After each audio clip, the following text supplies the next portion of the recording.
Olá, galerinha do sétimo ano. Vamos para a nossa 8ª aula de ciências. Eu sou a professora Fran. Na aula de hoje, a gente vai fazer uma revisão dos conteúdos que a gente viu até agora.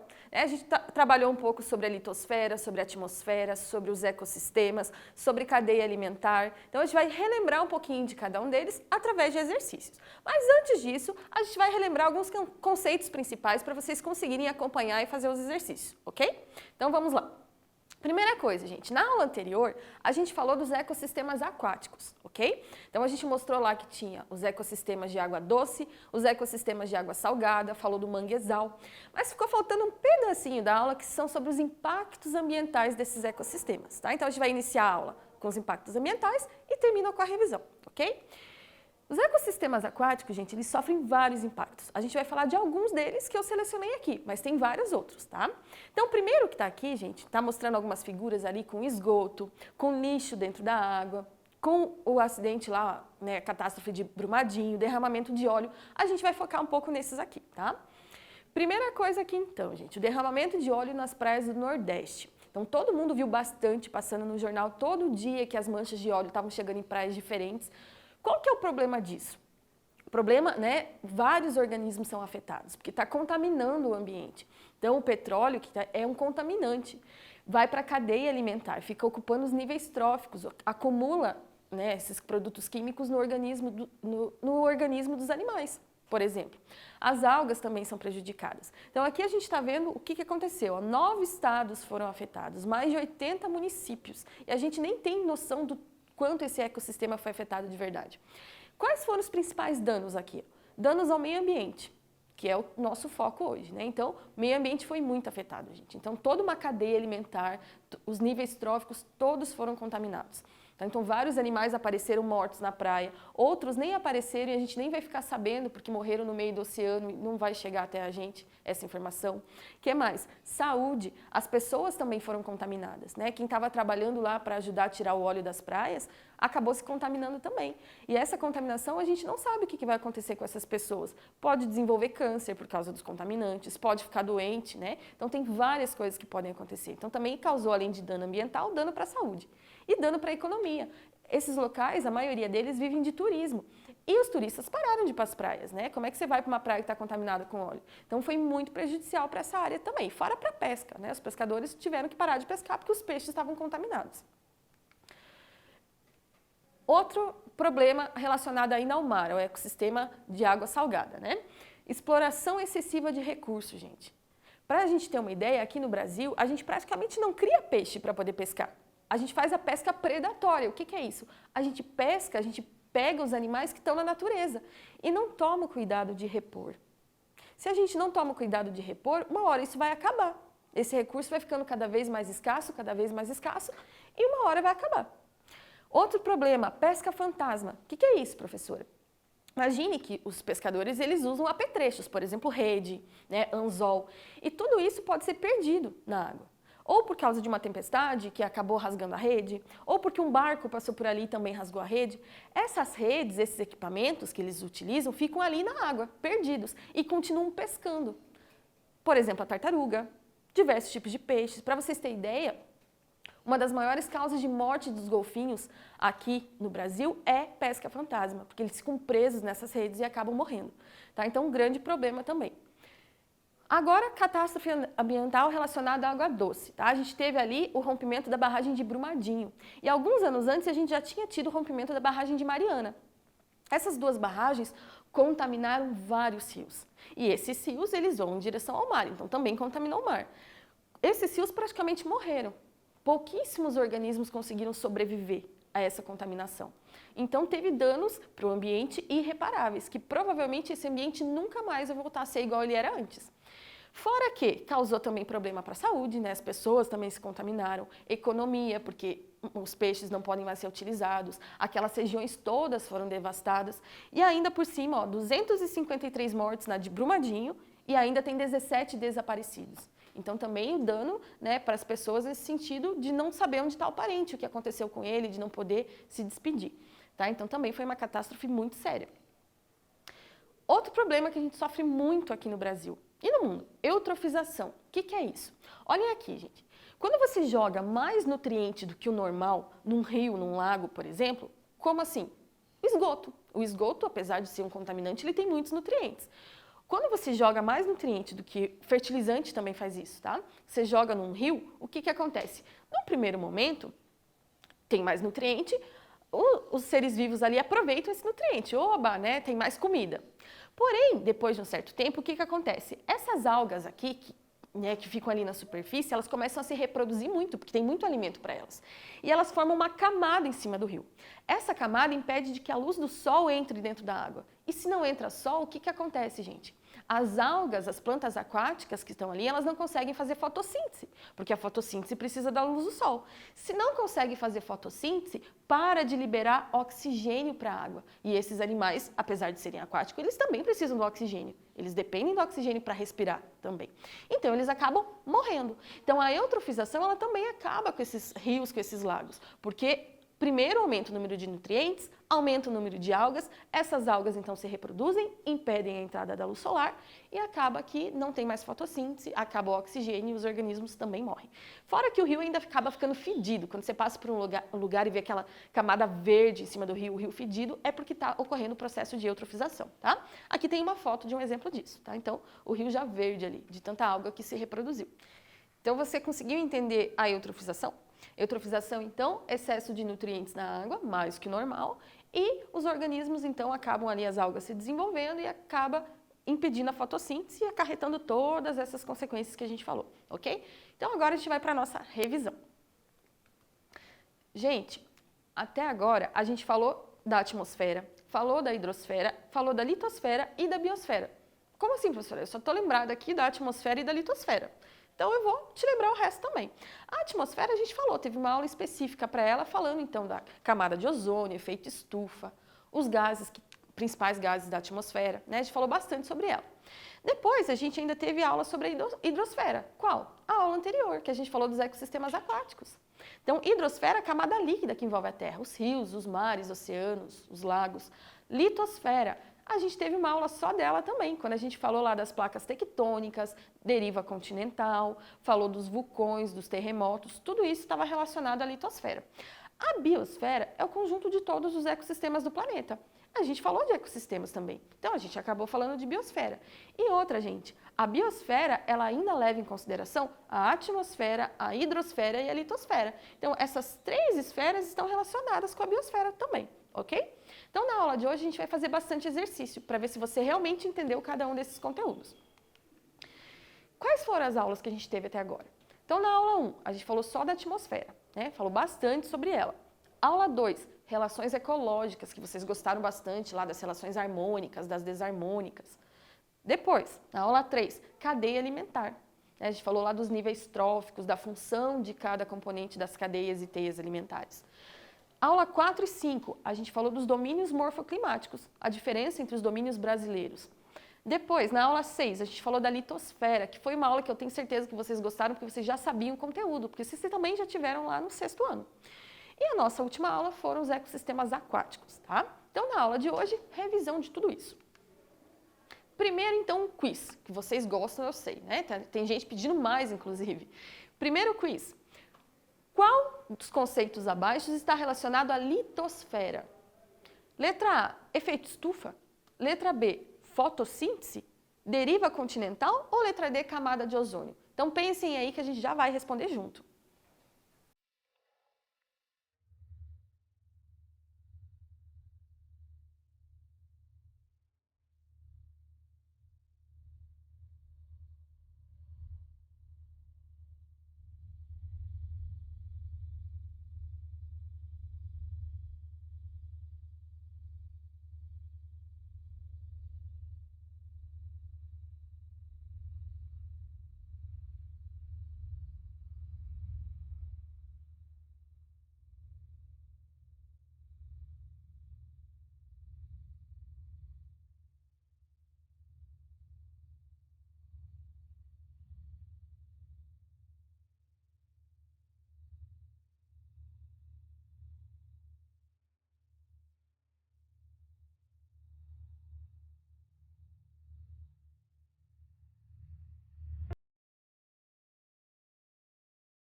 Esse ainda está fácil, né? Nem pode dizer que está difícil. Então vamos lá.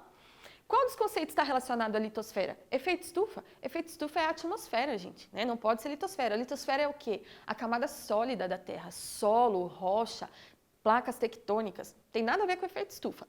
Fotossíntese? Também não. Fotossíntese pode estar relacionada à atmosfera, porque depende lá do gás carbônico, libera o oxigênio. Letra C, deriva continental? Aí sim, gente, porque a litosfera fala das placas tectônicas. E a deriva continental, que é o movimento dos continentes que a gente falou, depende das placas tectônicas. Então, vamos lembrar lá, o que era a deriva continental? É aquela teoria que diz que os continentes se movimentam. Que um dia eles já tiveram todos grudadinhos, um pertinho do outro, e eles foram se afastando. E ainda estão em movimento até hoje, ok? Então, letra C. Por que não é a letra D? Camada de ozônio também é atmosfera, ok? Vamos para o próximo. 2. Alta biodiversidade, solo pobre em nutrientes, altas temperaturas e grande umidade. De qual domínio morfoclimático se trata? Então, essas características é de qual domínio? Letra A, do Amazônico. Letra B, da Caatinga. Letra C, do Cerrado. Ou letra D, das Araucárias? Pensa aí e me diga.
E aí, será que vocês acertaram? Vamos ver aqui então. Gente, olha aqui, ó, alta biodiversidade. Qual dos domínios que a gente estudou que tinha alta biodiversidade? O Amazônico tinha. Caatinga não era uma alta biodiversidade. Lembra que a Caatinga é muito seco, não tem água, é muito quente. Então, tem poucos organismos que conseguem se adaptar a essa região. Letra C, Cerrado. Também é uma região que não tem tanta água disponível, então os organismos precisam de água. Se tem pouca água, eles não conseguem se desenvolver com tanta facilidade. Das Araucárias, Das araucárias tem umidade. Então, por enquanto, a gente está em dúvida entre o A e o D, ok? Continuando. Solo pobre em nutrientes. Altas temperaturas. Qual dos dois que tem o solo pobre em nutrientes e altas temperaturas?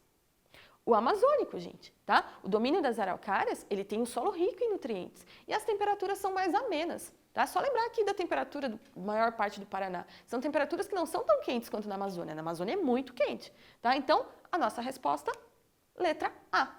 Não estava tão difícil, né? Terceiro, tem função de proteger a Terra dos raios ultravioletas do Sol. Letra A, efeito estufa. Letra B, deriva continental.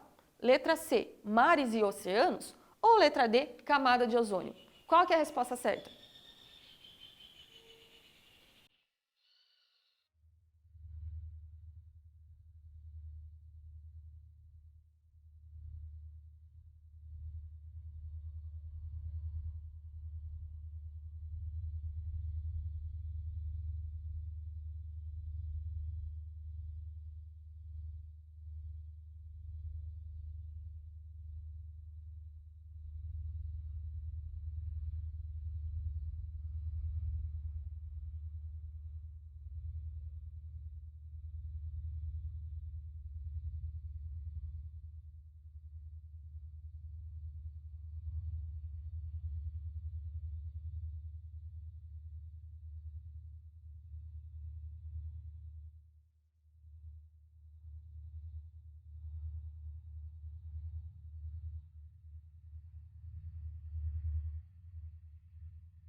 E aí?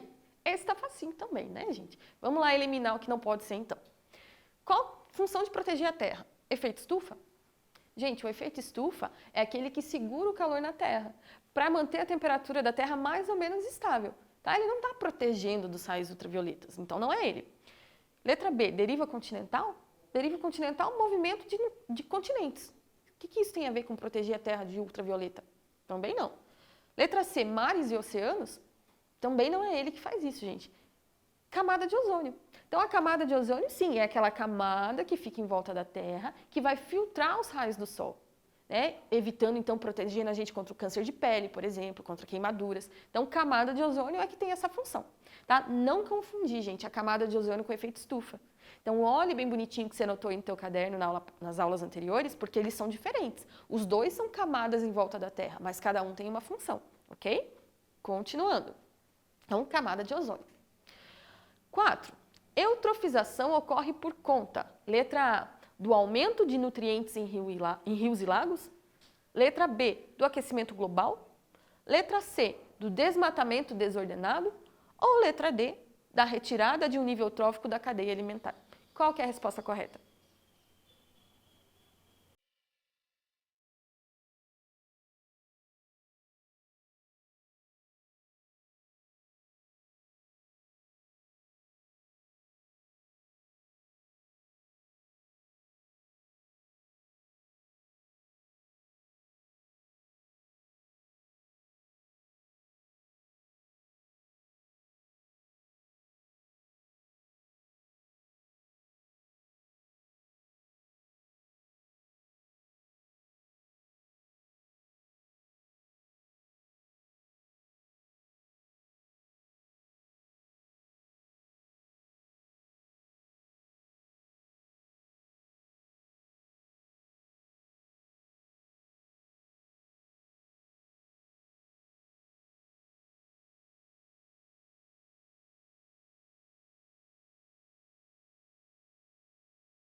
E aí, gente? Esse também tá fácil, né? O quiz tá muito tranquilo essa semana. Vamos lá. Eutrofização ocorre por conta do quê? Do aumento de nutrientes em rios e lagos. A gente falou disso nessa aula. Então, aumenta nutriente, as algas se proliferam e evita que a luz do sol consiga atingir os seres que estão ali embaixo, que precisam da luz para fazer a fotossíntese, ok? Então, aquecimento global não tem nada a ver com isso. Aquecimento global está relacionado ao efeito estufa. Desmatamento desordenado é muito ruim para os ecossistemas, mas não é ele que faz a eutrofização. E a retirada de um nível trófico causa desequilíbrio ecológico, tá? Mas não causa eutrofização. Nosso último quiz, depois a gente vai para as atividades. 5. O que são tsunamis? Letra A, terremotos que ocorrem no oceano. Letra B, ondas gigantes ocasionadas por maremotos. Letra C, choques entre duas placas tectônicas. Ou letra D, liberação de magma para a superfície terrestre. Você sabe a resposta.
Esse estava facinho, né, gente? Vamos ver se vocês não confundiram só. Então, o que são os tsunamis? Ah, professora, é terremoto que ocorre no oceano. O terremoto que ocorre no oceano recebe o nome de maremoto, tá? A tsunami é a onda gigante que é consequência do maremoto. Então, a nossa resposta é a letra B. O choque de placas tectônicas, ele pode causar o maremoto, consequentemente a tsunami, mas não é esse o nome, tá? E liberação do magma para a superfície terrestre é o quê? Erupção vulcânica, tá? Então, são coisas diferentes. Todo mundo acertou o quiz? Eu espero que sim, tá? Agora a gente vai para os exercícios, um pouquinho mais aprofundados. Então, o primeiro exercício que eu trouxe aqui para vocês hoje, gente, vai abordar temas lá da aula 3 da cadeia alimentar e da aula 7 dos ecossistemas aquáticos. Então, cada exercício vai estar aqui qual aula que a gente está falando, tá? Para vocês darem uma lembrada. Então, primeiro, no mar, o número de consumidores primários é maior na profundidade de 0 a 400 metros, letra B, de 400 a 800 metros, C, de 800 a 1.200 metros, D, de 1.200 a 1.600 metros, ou letra E, de mais de 1.600 metros. Onde que a gente encontra mais vida no oceano?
E aí, gente, conseguiram lembrar?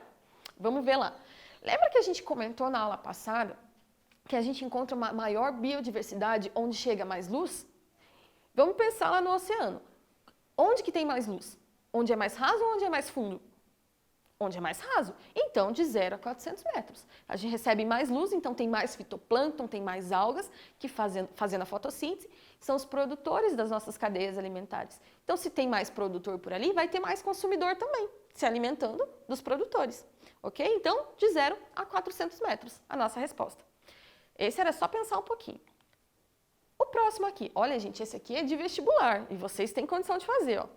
Resultados de uma pesquisa publicada na revista Nature, de 29 de julho de 2010, mostram que a quantidade média de fitoplâncton nos oceanos diminuiu cerca de 1% ao ano, nos últimos 100 anos.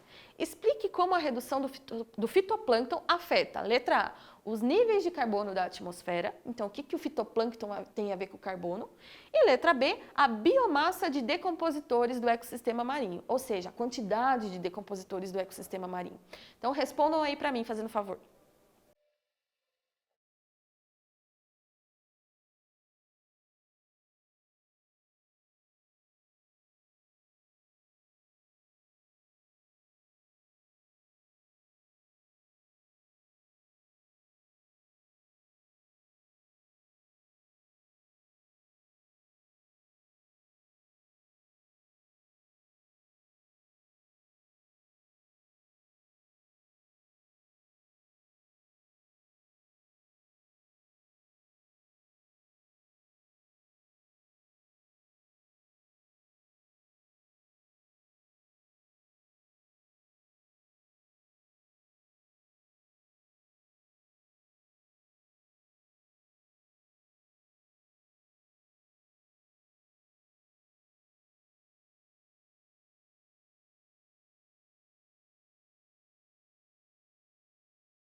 Esse aqui você teve que pensar um pouquinho mais, né? Teve que escrever. Então vamos ver ali qual que é a resposta, quais seriam as possíveis respostas, ok? Então cada um escreveu do seu jeitinho, tá? O interessante é você ver se a tua resposta está dizendo o principal aqui. Letra A. Então como é que o fitoplâncton, a redução do fitoplâncton vai afetar o nível de carbono na atmosfera? Que o fitoplâncton que está lá dentro da água tem a ver com o carbono que está no ar? Vamos lembrar, gente, fitoplâncton é produtor. Se ele é produtor, ele faz fotossíntese. O que a fotossíntese faz? Ela usa a luz do sol, ela usa o gás carbônico e água para fazer o quê? Para fazer o alimento para o próprio ser vivo aqui. Então, ela utiliza o gás carbônico da atmosfera. Se a gente reduz o número de fitoplâncton, ele não consegue sequestrar esse gás carbônico da atmosfera. E o que acontece? É um gás de efeito estufa. Então, se a gente diminui o fitoplâncton, a gente está contribuindo para aumentar o efeito estufa. Ok?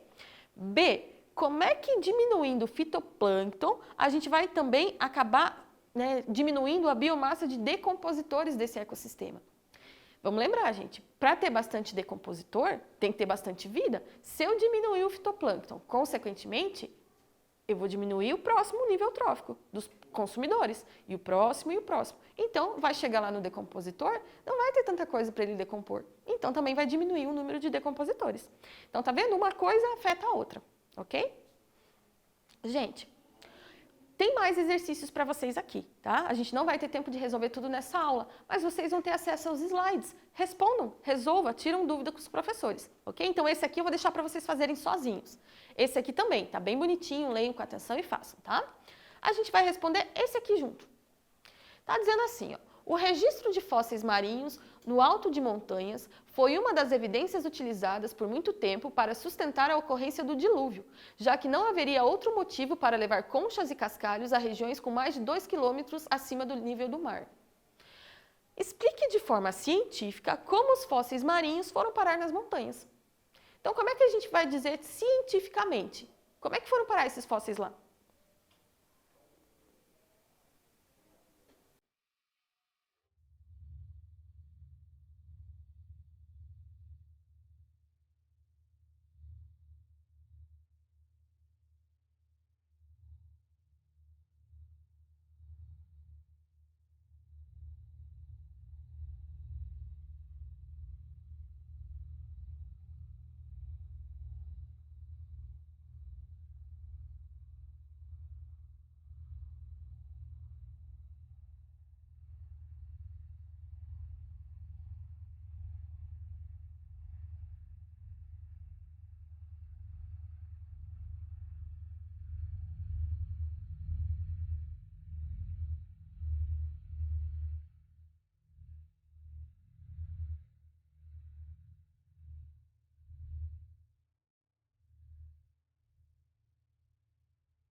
Gente, tá facinho esse também, era só pensar um pouquinho. Como é que foi chegar concha, fóssil lá em cima?